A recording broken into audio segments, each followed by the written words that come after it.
Ya, silakan. Jadi Pak, tadi kan Bapak sendiri bilang tuh yang tentang yang agama, tadi antara agama dan negara kan, yang itu tuh, yang antara izin sama tidak izinnya tuh. Yang, berarti kan kalau saya ambil kesimpulan ini, berarti agama sama peraturan-peraturan di negara ini bertolak belakang kan? Enggak. Kan tadi Bapak bilang kalau di agama kita dilarang untuk istri dua, sedangkan Di agama mana? boleh saja.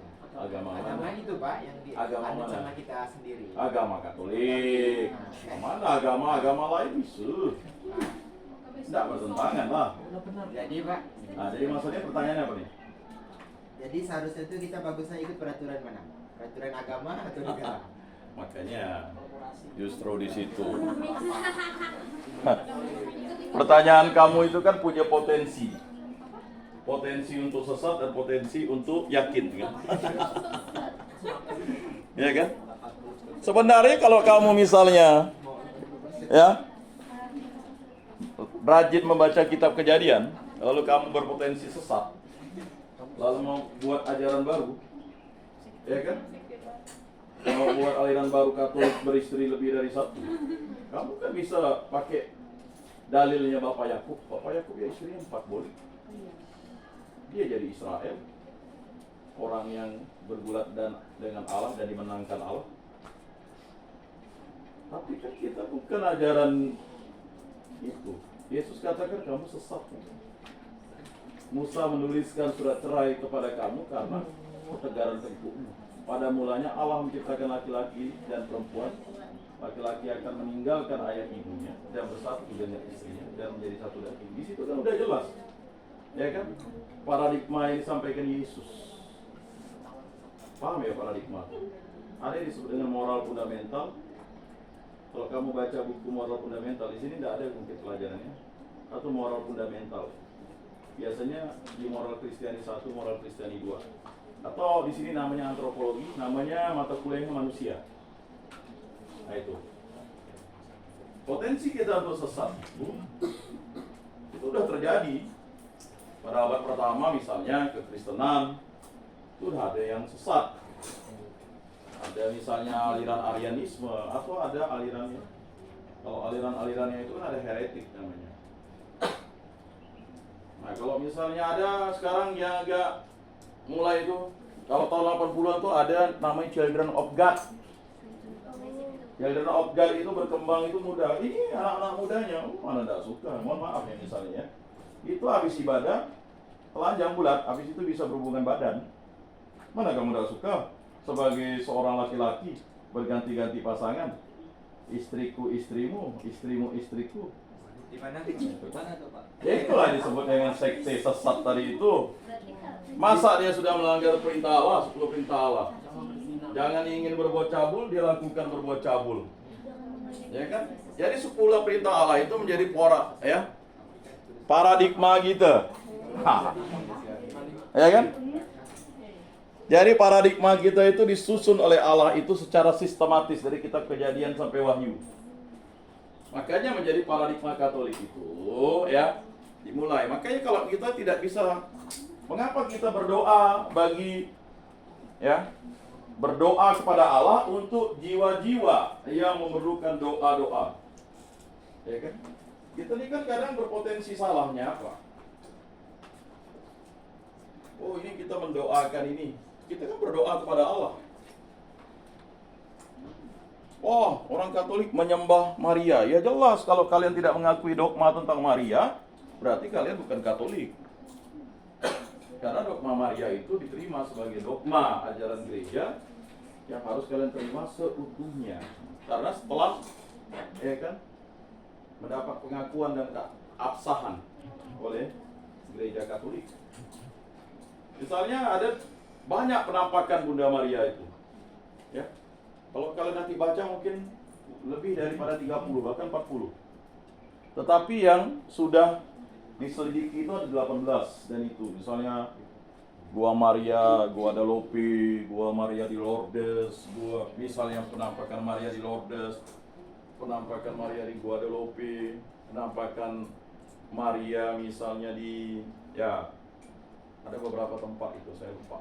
Ada beberapa buku yang harus dibaca. Jadi untuk membuat paradigma kamu itu konsisten, itu dimulai dari membaca kitab suci. Ya kan? Apa kata Einstein? Pernah dengar Einstein katakan, pengetahuan tanpa iman itu bisa sesat. Iman tanpa pengetahuan itu bisa apa? Tidak, pengetahuan tanpa iman itu sesat. Kalau tidak, saya terbalik ya. Lalu iman tanpa pengetahuan itu bisa? Tidak, iman tanpa pengetahuan sesat juga ya? Oh, kita terima itu dulu ayah. Dulu itu bagus loh, slogan Einstein. Ya. Jadi kalau kita misalnya beriman tanpa berpengetahuan, potensi kita untuk menjadi sesat itu tinggi. Mohon maaf misalnya kan, karena iman, ya kan? Ini ada bisikan suara Tuhan ini kepada saya, supaya kamu melakukan ibadah seperti ini. Wadah mulai. Jadi paradigma ya dulu. Jadi sejarah gereja di Indonesia itu ya ingin mau mengatakan kepada kita bagaimana ya proses merubah paradigma masyarakat itu bisa menerima. Makanya kan kita belajar dari ya zaman kolonial, zaman kemerdekaan, zaman Orde Lama, zaman Orde Baru, zaman Orde Reformasi, dan zaman kontemporer. Ini zaman kontemporer. Zaman kontemporer ini ya kita mudah saja mendapat paradigma baru. Kalau kita salah menonton paradigma, kita salah menyerap pengetahuan. Katanya, gereja Katolik itu gereja yang menyembah setan. Katanya. Lalu dinampakkanlah ya paus bersalaman dengan orang yang bertanduk kan dan sebagainya. Kan ada tuh di TikTok, snack video, YouTube. Ya itu tadi, kalau orang tidak punya yang namanya pengetahuan, langsung ditelan mentah-mentah. Imannya langsung goncang, goyang. Ya kan? Sama seperti iman para murid ketika melihat Yesus disalib. Kalahlah sudah kita nih katanya. Telak kita nih kalah katanya. Ya. Ini kami udah siapkan pedang, Petrus suruh. Ya. Petrus disuruh sama Yesus untuk menyalurkan pedangnya. Bagaimana kita mau menang? Tidak ada senjata. Ya. Jadi potensi-potensi yang terjadi dengan sumber manusia itulah. Makanya potensi itulah yang digerakkan. Makanya Yesus yang menyejarah, Yesus yang historis itu. Coba cari buku Yesus yang menyejarah atau Yesus yang historis. Kalian baca bukunya. Ya kan? Maka gereja di Indonesia ini ingin mengajak, atau sejarah gereja itu ingin mengajak kita mengulas perkembangan itu. Jadi umat Katolik yang 1,3 miliar ya, terdapat di 365 negara. Sudah lihat Katolikku keren loh. Ada satu negara ke 365 itu satu ya Katoliknya. Ya. Kalau yang sudah, makanya sekarang tuh banyak mendengar, banyak menonton, banyak melihat, tapi jangan berbuat.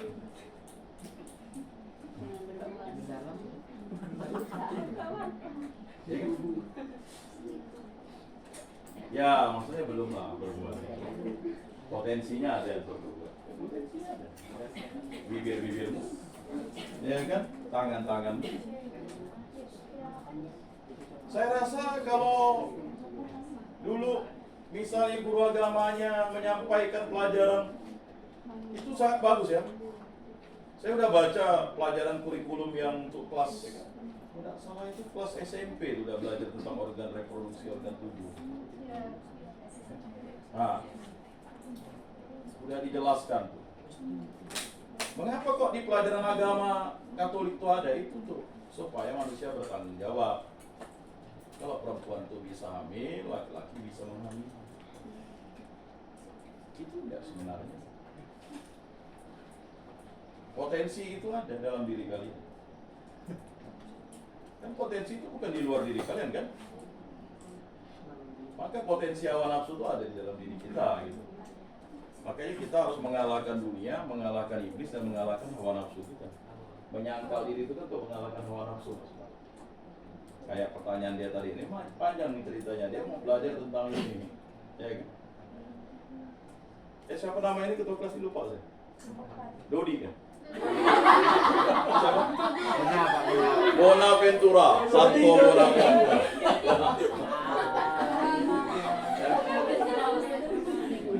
Jadi Bona ini, ya kan bertanya itu karena memang ada potensi.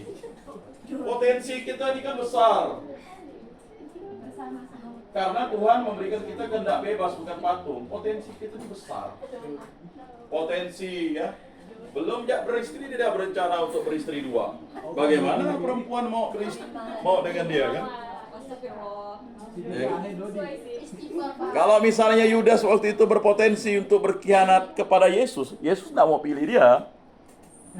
Tapi waktu itu benar dia murni ikut Yesus. Lama-lama dia ikut Yesus mulai berpikir, apa keuntunganku?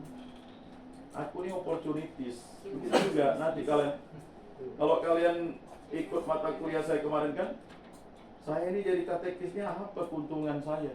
Saya ikut ini pelayanan ini, apa keuntungan saya? Itu akan menggerayangi pikiran kita.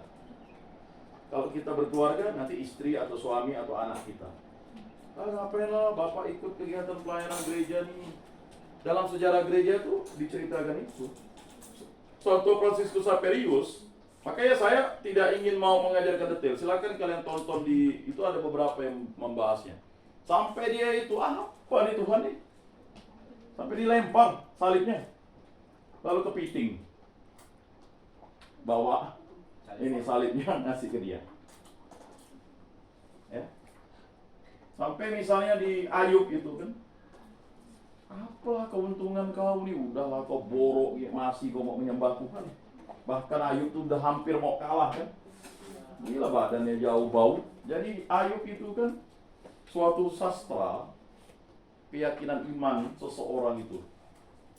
Ya. Itu kan ingin menonjolkan bahwa kemanusiaan manusia itu lemah. Bahkan istrinya itu sampai meninggalkan dia, anak-anaknya sampai mati kan. Ayub tetap setia, sampai kawan setianya pun nyumpahi dia. Udahlah Ayub, kau sumpahilah Tuhanku katanya. Kita berpotensi bisa menjadi setan atau iblis.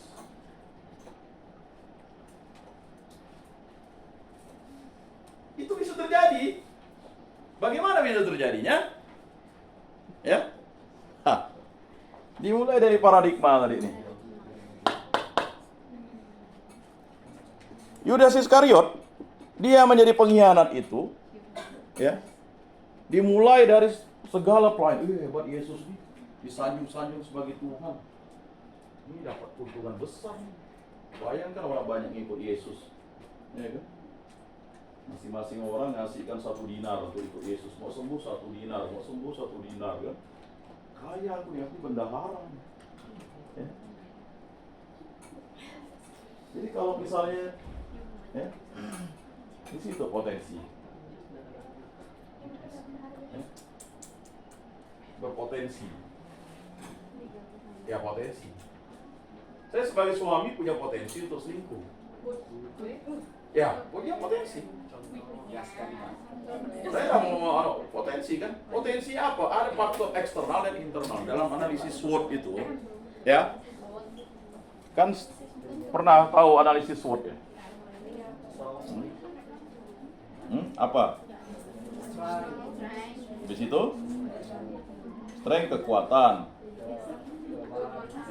Lalu kelemahan, weakness. Opportunities apa? Ini kan internal semua. Ini apa? Peluang. Lalu tantangan ya. Ini kan dari ini eksternal. Jadi kalau kalian tuh, kalau kekuatan kelemahan tuh dari internal kita. Bagaimana itu? Makanya kata Yesus, hendaknya kamu cerdik seperti ular, tulus seperti ular. Bagaimana lah kamu nih mau buat rumah tapi tak mau menghitung anggaran, kata Yesus. Nanti rumah tak jadi diolok orang lah, kan baik lah tuh. Yesus tuh arsitek. karena bapaknya itu tukang kayu. Jadi pola pikirnya adalah dia buat RAB. Ya kan? Jadi dia buat rumah. Tukang kayu itu kan buat rumah. Jadi kalau mau buat rumah itu dia tidak tahu mau buat ini harus kayu ini siapkan itu. Jadi dia udah kan ada di situ bacaan. Makanya bacalah Injil Matius, Markus, Lukas, Yohanes diulang-ulang seumur hidup itu biar mendarah daging tadi itu. Ya. Jadi kalau kita punya paradigmanya itu di situ. Nah, paradigma inilah yang menjadi persoalan mengapa karya misi di kita itu baru mulai abad ke-16. Ngapainlah mengkristenkan orang-orang yang mudah kita peralat menjadi budak. Jadi gini, pini-pini-pici itu kan konsep bagaimana itu? Ya, goal, gospel, dan glory itu kan sebenarnya konsep-konsep itu apa? Ya, goal itu emas, gospel itu menyebarkan agama, glory itu untuk kemuliaan katanya. Kemuliaan Tuhan. Nonsen itu namanya. Bagus sih awalnya keinginannya, tapi yang membonceng ini gitu. Di rumah kita, misalnya kita bapak, mama, ada adik 3, misalnya kita yang tertua, adik kita itu punya potensi, ya, pasti dia akan iri ke kita.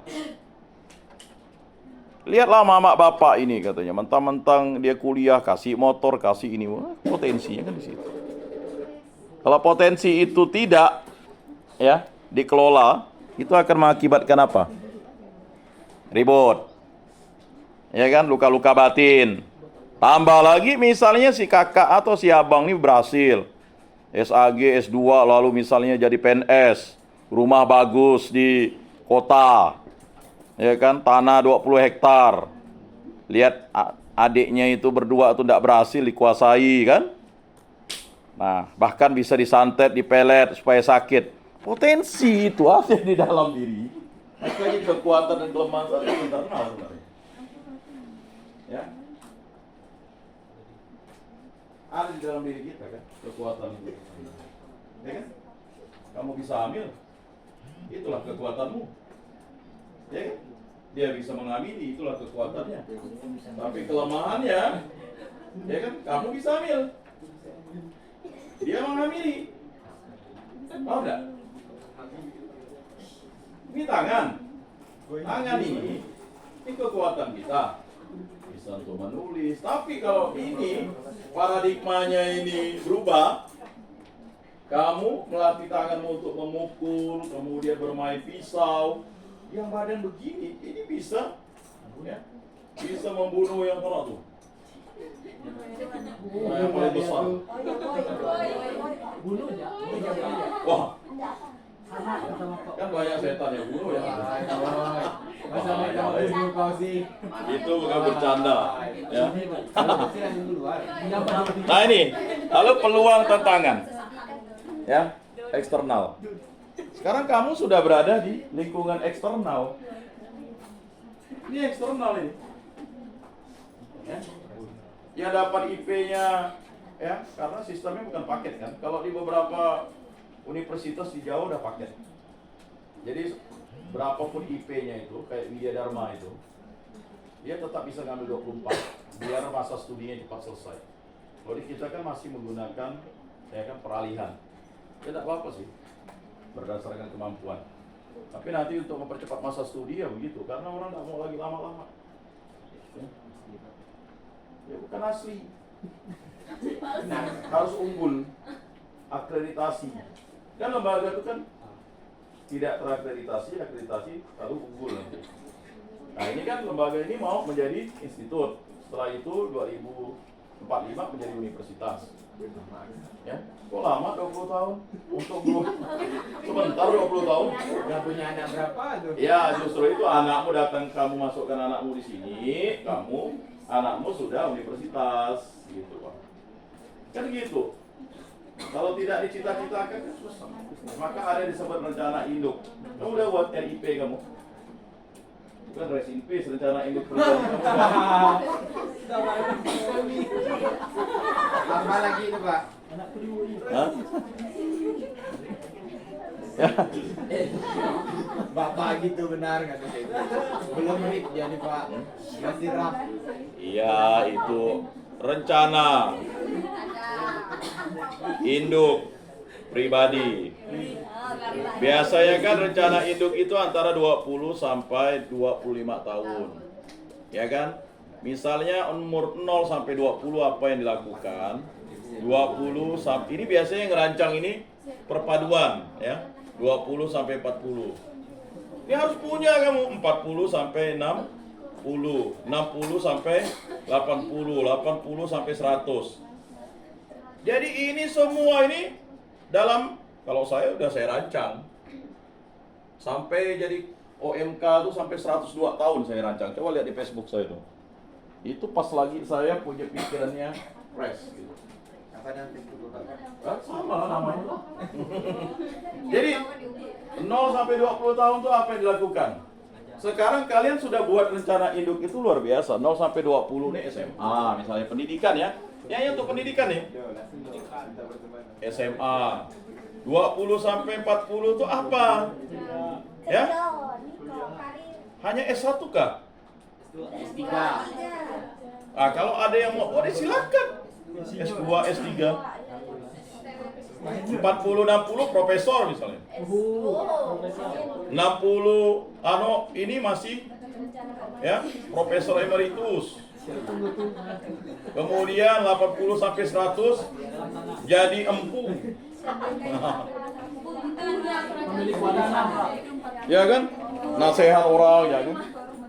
100 ke atas dipanggil Tuhan. Ya kan? Atau masih mau hidup ya silakan. Jadi rencana hidup pribadi itu begini. Semua lembaga, semua manusia itu harus punya rencana induk pribadi itu. Memang kalau rencana induk Tuhan kepada kita itu sudah jelas. Kita tuh dimateraikan kekal abadi selamanya menjadi milik Tuhan. Di situ kan kamu bisa rancang tuh. Ah, itu masalah pendidikan ya. Kemudian masalah misalnya masa depan kamu. Ya kan? Di sini kan kamu putuskan mau hidup selibat atau tidak kan di sini. Udah mulai kamu pikir mau jadi suster kah, bruder kah, atau mau jadi pastor kah? Ya kan? Berarti kan tidak ada rencana indukmu untuk kawin. Ya kan? 20 40. Ya tapi udah dirancang. Rencana induk itu kan turunannya apa? Renstra kan? Nah, Renstra itu rencana strategis itu setiap 5 tahun. Nah, Renstra pertama 0 sampai 5 tahun ngerti gak kamu? Ini orang tua yang buat. Wajib sudah baptis kan? 5 sampai 10 tahun apa? Udah terima komuni pertama. Tapi gitu. 10 sampai 15 sudah Krisma. Ya kan? SK sakramen kudus. Itulah rencana induk kamu menerima itu.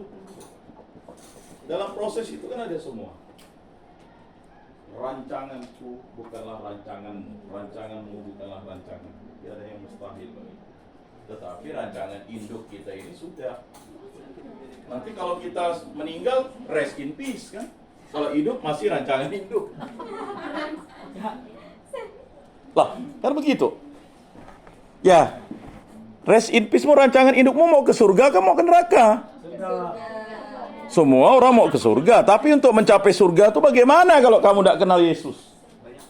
Hah?